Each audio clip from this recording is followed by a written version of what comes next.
Hola amigos, bueno, hoy es 12 de abril 2018.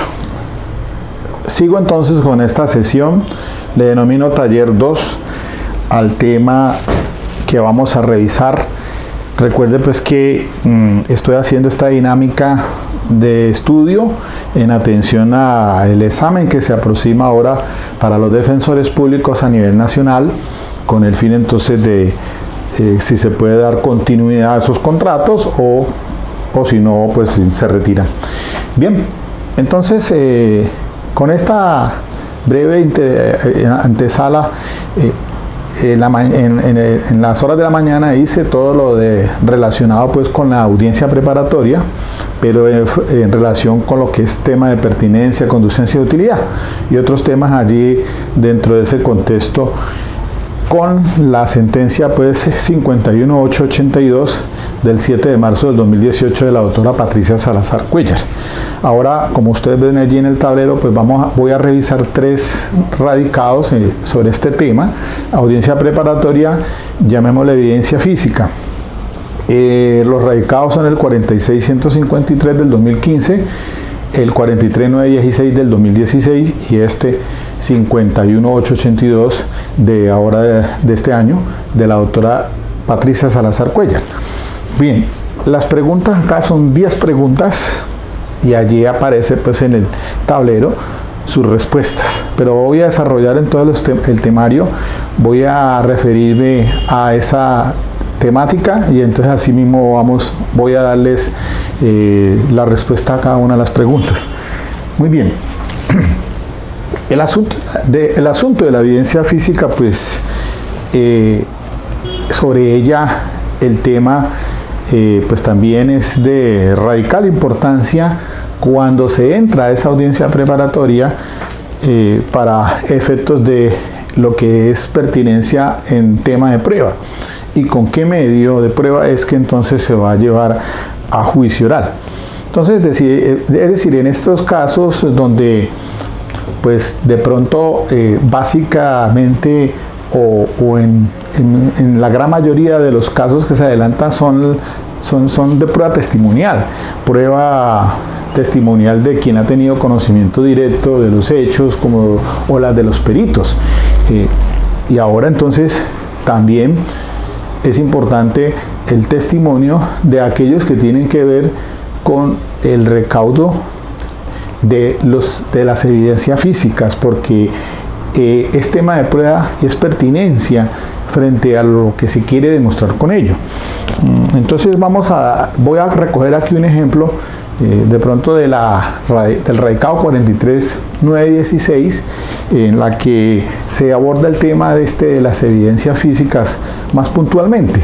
Y entonces ello en atención a que, pues como les decía en el primer taller, respecto de qué es determinante o qué marca o qué determina la pertinencia de tema de prueba. Y entonces sabemos bien que es el escrito de acusación, que ese relato de hechos jurídicamente relevantes son los que determinan el tema de prueba.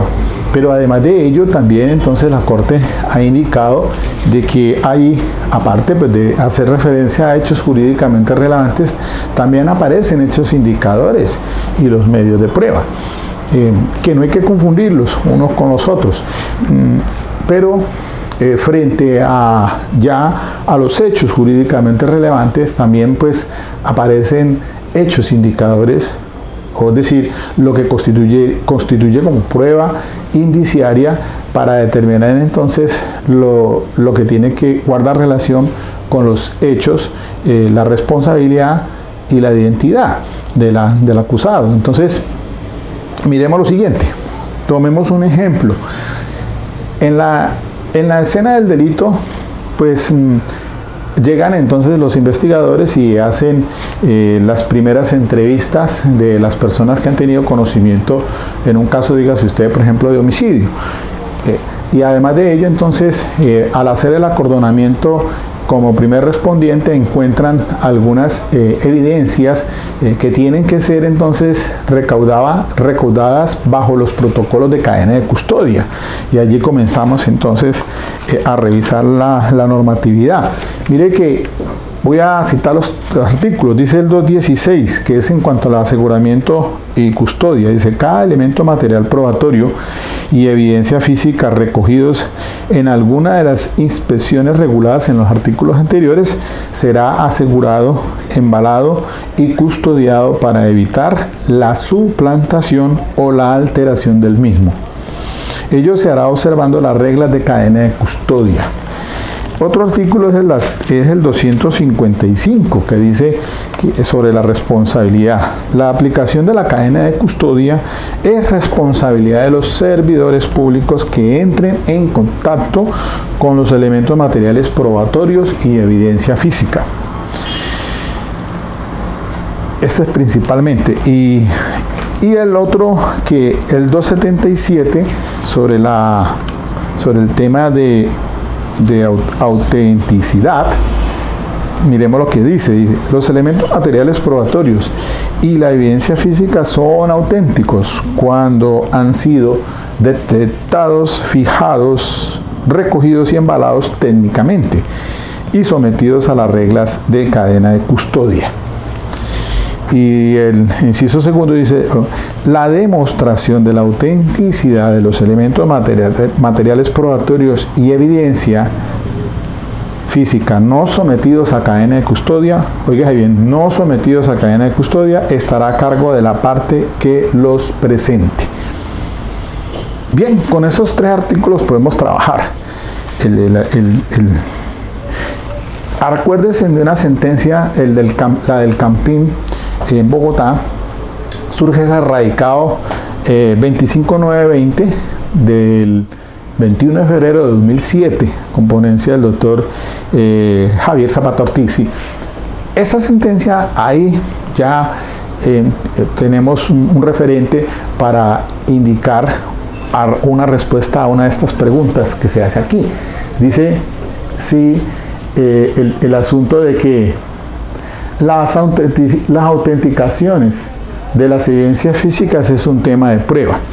Bueno, en esa se hace referencia a la 46153 del 2015 para dar respuesta a ella. Pero el punto 4, la pregunta 4, perdón, la cadena de custodia atañe a la valoración de la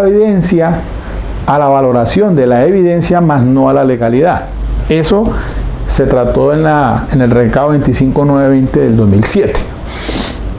Y entonces allí ya comenzamos nosotros a inicio del sistema de tendencia acusatorio, pues el asunto de las evidencias físicas, por aquello de que en ese caso, recuerdo más o menos que era un video que se había recogido en la zona pues del estadio del Campín, a efectos de visualizar asuntos relacionados con lo que sucedió allí en ese día, que hubo un clásico, hay un partido, y entonces hubo unas personas que salieron pues afectadas en la integridad contra la salud.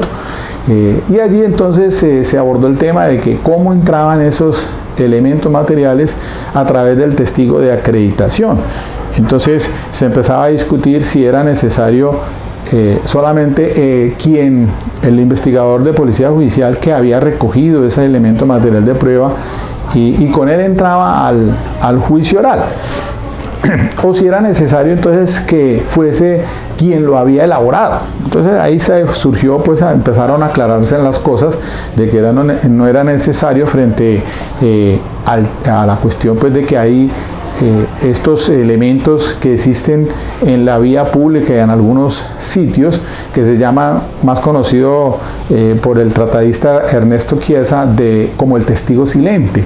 Entonces hay una presunción de autenticidad, digámoslo, en cuanto a su contenido como tal, y que quien lo lleve a juicio oral es el testigo de acreditación. Y entonces por ahí hay un artículo del Código de Procedimiento Penal que después fuera adicionado por la ley 1453 en cuanto a ese testigo de acreditación. Pero bueno, ese no es el punto ahora en objeto de discusión, sino establecer entonces, siguiendo el hilo de las cosas frente a la audiencia preparatoria en materia de pertinencia, que a la primera pregunta, ¿las autenticaciones de las evidencias es un tema de pruebas? Sí, claro, eso es cierto, es verdadero, porque pues efectivamente quien llegue a juicio al momento de hacer la solicitud por pertinencia, pues esa evidencia física que se ha recopilado guarda relación con lo que va a ser tema de prueba, es decir, frente a los hechos jurídicamente relevantes. ¿Qué hechos son los que se van a demostrar? Y el medio, esa es la evidencia física que va a ingresar al juicio oral a través de quien ha tenido conocimiento directo y personal de esa evidencia física. Entonces, volviendo al caso en la escena del delito, suele encontrarse entonces, dígase usted por ejemplo, una huella dactilar en la escena del delito. Entonces, si se quiere demostrar que esa huella es del acusado y que está en la escena del delito, para demostrar que estuvo presente en el lugar de los hechos, entonces se deben establecer una serie de factores individualizados de esa evidencia física para que entren en su contexto al juicio oral, porque por sí solo no sería no se podría establecer pertinencia frente al tema de prueba. ¿Qué quiero decir con ello? Pues nada, es decir, si de pronto se encontró determinar que esa huella decadatilar pertenece al acusado. Bueno, pues para eso entonces se hace el estudio por el dactiloscopista o en el asunto pues de la ofoscopia en investigación criminal, de acuerdo con los parámetros establecidos en las ciencias forenses, en criminalística, pues teniendo de que no hay dos huellas iguales en el mundo, entonces podríamos establecer un parámetro y decir que esa huella pertenece al acusado. Pero por sí sola no nos está diciendo nada de eso. Tendríamos que también demostrar a través de otro testigo que esa huella que es del acusado se encontró en la escena del delito. Entonces, ahí hay factores que ya se van compilando y que hacen importante o que hacen surgir la inferencia al juzgador, porque pues efectivamente tiene pertinencia con lo que se quiere probar. Hay evidencias físicas o hechos indicadores que dan a demostrar, que plantean también como una prueba directa en los delitos sexuales. Entonces se critica por parte de la Corte Suprema de Justicia de que a veces los fiscales se quedan cortos frente a ciertas evidencias físicas como son los fluidos corporales. Entonces se daba el caso de un delito de carácter sexual donde en las prendas del menor se habían encontrado fluidos corporales, semen, y de hecho eso nos puede indicar o dar a demostrar en el contexto de lo que entra al juicio oral de que la persona puede ser responsable de esos hechos. Y entonces, frente a esa evidencia física, hay que determinar entonces la prenda, entrar en cadena de custodia como tal, para que no se vaya a dar una alteración o una suplantación. Después de eso, entonces, esa evidencia física tendrá que llevarse al juicio oral a través de ese testigo de acreditación, es decir, el investigador que hizo el embalaje, la fijación y que encontró esa prenda y se la pasaron en cadena de custodia al perito del laboratorio, que va a determinar que lo que encontró en la prenda de la víctima es semen, y que ese semen o esos fluidos corporales corresponden al acusado. Entonces ya también tendría que ir al juicio oral ese testigo perito para establecer, de acuerdo a las bases científicas, que ese elemento, esa prenda le llegó en cadena de custodia, y además de ello le encontró entonces esos rastros o vestigios de semen, y que además de eso pues tendrá entonces que llevarse, si es necesario, otro perito para que establezca que ese semen corresponde de acuerdo al ADN del acusado. Y entonces allí hay una conjugación de factores que son de importancia para establecer la pertinencia, y que todo en conjunto lleve entonces a dar una inferencia razonable al juez para que tome una decisión importante. Lo mismo sucede entonces cuando son manchas de sangre. Entonces, si la mancha de sangre se le encuentra en prendas del victimario, y que esa sangre pertenece a la víctima, entonces habrá que demostrar en esa cadena sucesiva de evidencia física con cada testigo que ha tenido conocimiento directo en juicio oral, para construir esa inferencia que le va a dar le va a dar los soportes o los insumos necesarios a la judicatura para que tome la sentencia correspondiente. Entonces, eso es parte de todo este tema de lo que se considera pues evidencia física. Mire, entonces, la segunda pregunta dice: autenticar una evidencia física no es otra cosa que demostrar los factores que la hacen pertinente. Entonces ahí viene hilado el asunto del tema de prueba y de la relación del medio de prueba con esos hechos. La pregunta entonces la respuesta es verdadera.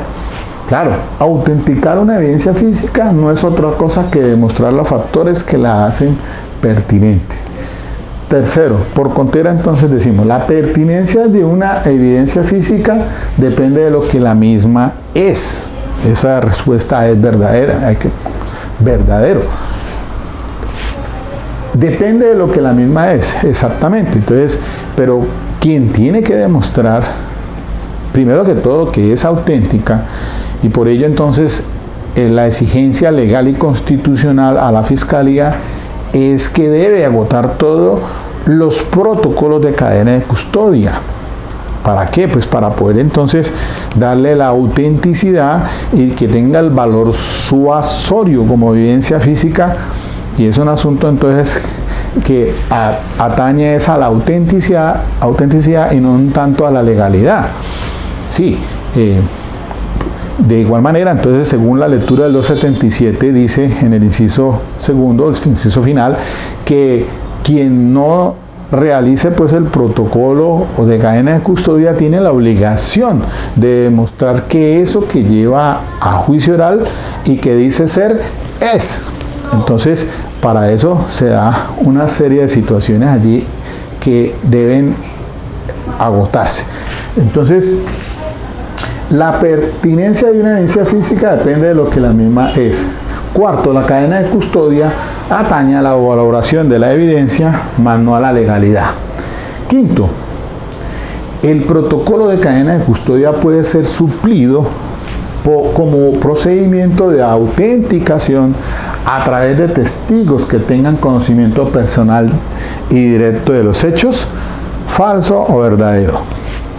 Verdadero. Claro, pues el 277 está diciendo de que si no se ajusta a protocolo de cadena de custodia y para demostrar su autenticidad, pues tiene que demostrarse, y para ello una de las formas en que se puede demostrar es llevando entonces el testigo que tenga conocimiento personal y directo de los hechos. Suele pasar muchas veces que la policía, el que hizo la aprehensión, la captura en un porte ilegal de armas, de pronto ese no entró en cadena de custodia como tal porque se falló y se erró frente a los protocolos de cadena de custodia, pero eso no está para que en juicio oral ese policial que fue quien realizó la aprehensión o la captura en flagrancia de delito llevando el arma de fuego en la persona, pues vaya a juicio oral y entonces va a certificar de que esa arma efectivamente fue la misma que al momento de rehacer el procedimiento fue que encontró en poder de esta persona, porque independientemente de que vaya a juicio oral, el perito en estos casos el perito experto en balística, en oplología, que es el estudio de las armas por parte pues, de las ciencias forenses, y ese perito va a decir efectivamente todo lo que le entró en cadena, que le llegó esa arma, puede ser en cadena de custodia, o en este caso decir que no ha llegado en cadena de custodia, pero que le fue entregado en el laboratorio para el estudio pertinente, y que entonces al estudio la encontró como un arma de acuerdo a sus mecanismos y su valoración en el laboratorio apta para disparos, o los elementos, los proyectiles o lo que sea. En fin, todo eso, el estudio que se hace y llega a juicio oral, pero que después de pronto alguien ataque y diga, no, es que se falló en cadena de custodia. Sin embargo, se han dado casos entonces donde el policía que hizo la aprehensión es quien efectivamente va a certificar en juicio oral que esa arma que se llevó a juicio es la misma que fue hallada en la escena del delito. Sexto, existen unas obligaciones legales y constitucionales para la Fiscalía de someter la evidencia física a los protocolos de cadena de custodia. Eso sí, no se justifica sabiendo que existen unos protocolos como tal. Excepcionalmente podrá ser que no se pueda realizar, pero en esencia el imperativo, tanto señalado en el 250 de la Constitución Política como en la legislación de la 906, le impone el deber a la Fiscalía de realizar entonces respecto a estos elementos materiales probatorios y evidencia física todo lo de cadena de custodia. Entonces, verdadera. Séptimo, la construcción de inferencias, hechos indicadores, hablamos de prueba indiciaria, tiene que ser demostrada por la conjugación de diversos factores. La respuesta es verdadera, lo que les decía ahora entonces, que el trabajo que tiene la Fiscalía es supremamente difícil, complicado a la hora de establecer hechos indicadores. Entonces tendrá que llevar otra vez pues tomando el ejemplo de los fluidos corporales que se encuentran en algunas prendas, pues que para cada uno el perito que ha tenido conocimiento directo respecto de lo que él realizó, para poder entonces establecer que ese elemento material o esa evidencia física corresponde a la misma que se encontró en la escena del delito y que guarda relación entonces con los hechos que se está tratando de demostrar. Ahora, la pregunta octava, miren, no es posible demostrar la existencia de un determinado elemento físico si este no es presentado en evidencia, si no es presentado como evidencia física en juicio oral. ¿Falso o verdadero? Falso. ¿Por qué razón es falso? Porque sí es posible. Sí es posible, a pesar de que ese elemento físico no sea presentado como evidencia física en juicio oral, puede ser demostrado a través de testimonios. Y volvemos al mismo punto de que de pronto en un delito de homicidio que no se logre obtener el revólver o la pistola, pero sí hay unos proyectiles que se han recuperado en la necropsia médico-legal, pues si bien es cierto, a juicio oral irá la evidencia relacionada pues con los hallazgos de ese informe del informe de necropsia médico-legal, en donde se establece pues que a la inspección del cadáver se encontraron esos proyectiles de un calibre tal, y entonces irá no solamente el médico legista a establecer eso, sino también el perito en balística para indicar que esos proyectiles corresponden al calibre tal y que son aptos para disparo. Pero no se encontró el arma. Pero eso no quiere decir entonces que no se pueda demostrar con testigos. Claro, en la escena del delito podemos establecer que Juan, que fue quien vio cuando Pedro disparó y le causó la muerte a determinada persona, pudo haber percibido efectivamente el arma involucrada en los hechos. Entonces, con eso se estaría también demostrando, miren ustedes, que a pesar de que no se lleve ese elemento físico como evidencia al juicio oral, a través de otro mecanismo, en este caso pues con la prueba testimonial. Noveno, las partes no pueden estipular uno, varios o todos los factores que hacen pertinente una evidencia. ¿Falso o verdadero? Las preguntas parecen cuando uno está haciendo el pregrado en la universidad, ¿no? Como que son corchadoras. Las partes no pueden estipular uno o varios o todos los factores que hacen pertinente una evidencia. Eso es falso, sí pueden estipular. Claro que sí. Y complementemos aquí, miren lo que la pregunta 10.